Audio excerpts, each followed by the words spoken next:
Bob, these nights are nice, but we're starting to feel the difference in the humidity coming back in. Yeah, a little bit more humidity. You know, you can tell the seasons are changing a little bit, Yeah. transitioning into that tropical time of year. And, you know, this is the time that the season ends for vacationers. Right. But, we get into hurricane season. So it's true. just You trade one for the other, traffic for in. the storms. Have a chance to talk to a lot of people there at the Meadows Community Center tonight. And Ed McCray, the Emergency Management Director, was on hand. A little hurricane safety as well as all hazard safety, talking about all the different hazards that come along with our summer thunderstorms and lightning as well as tornadoes and hurricanes. Obviously, the main topic tonight, and a lot of great questions there and people showing up and getting some good advice. We hope these are going to be kind of becoming familiar throughout the upcoming couple of months, at least in the Lombo Key has one. Venice has a big one coming up too.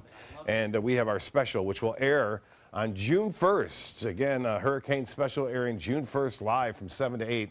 So put that down. We have a storm out there. We'll talk more about that in just a little bit. There is a tropical depression or a subtropical depression in the middle of the Atlantic where we like to see those storms, right in the middle. High fire danger for us. We could use a little bit of tropical moisture here to bring us a little bit less action in terms of the fire danger. The first tropical depression has formed, and a chance for some rain come late Sunday and into Monday. More Monday now, as it looks like the system may be delayed a little bit. We've had a lot of fires so far, 71, and a lot of acreage burn as well. And these are the numbers that we look at to see just how dry things are. And 800 is the maximum. So we're getting up there. 600 in most counties right now, and 585 into Hardy County, 649 into DeSoto County.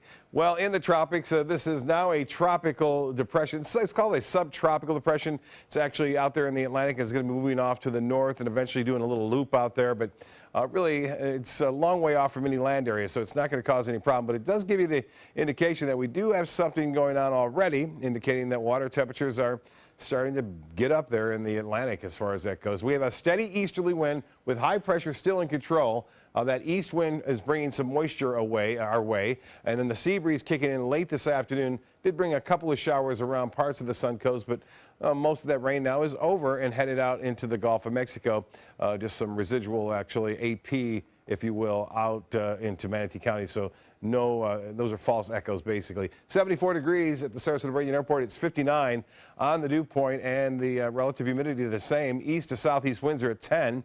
And the high today, 90 degrees, and that's a pretty common number all summer long for the most part, although the humidity when it reached 90 was, I think, somewhere in the neighborhood of 29%, so not all that high.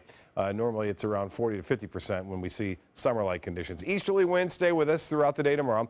There'll be a little sea breeze again developing late in the afternoon. That sea breeze could spawn a few very weak showers late in the day, but not much rain anticipated as a result of that high pressure ridge. Sinking air continuing to settle over the top of us, and that will stay with us through Friday. Saturday, that high pressure weakens a little bit, and then we start to see a storm system develop and bring us a chance for a few showers as some moisture moves in from the tropics and that low develops over Florida. There it is, moving all over the place and then eventually back to where it belongs. But it looks like, for the most part, upper level winds and dry air will eventually shear this system out, and it will be moving over some cooler water, so it'll only be around for another day. And it doesn't appear that it will get to tropical storm status. Winds are at 35 miles an hour, sustained now, and the gusts are as high as 45. Northeast winds at 12. That's the direction it's moving, and it will stay that way. The next advisory will be at 5 a.m., and John Scalzi will have that on the morning show, so keep a look for that. It will stay out over water, so it will not be a problem for us. Now, as far as the overall satellite and radar picture goes, pretty quiet over the southeast. Some showers, some big storms near Kansas City through Omaha as a low pressure area tracks through that area, and another low right on through the Ohio Valley as well as into Pennsylvania, getting some rain and some showers there. For boaters tomorrow, a bit breezy to start the morning off. A moderate chop turns to a light chop later on. Seas running right around 2 feet. And as far as the water temperature goes, it's 76. Beaches will see a high of 85, a little bit warmer inland. Low tide 320, high tide will be at 1021, and again, sunrise at 701. Partly cloudy and mild, 65 for a low. East winds at 5 to 10. Some afternoon clouds and a very small chance for a late day shower. The extended forecast calling for temperatures above average through Sunday. And we cooled down a little bit, upper 70s for highs on Monday and Tuesday. And it looks to be pretty nice, although a chance for a few showers Sunday night and Monday.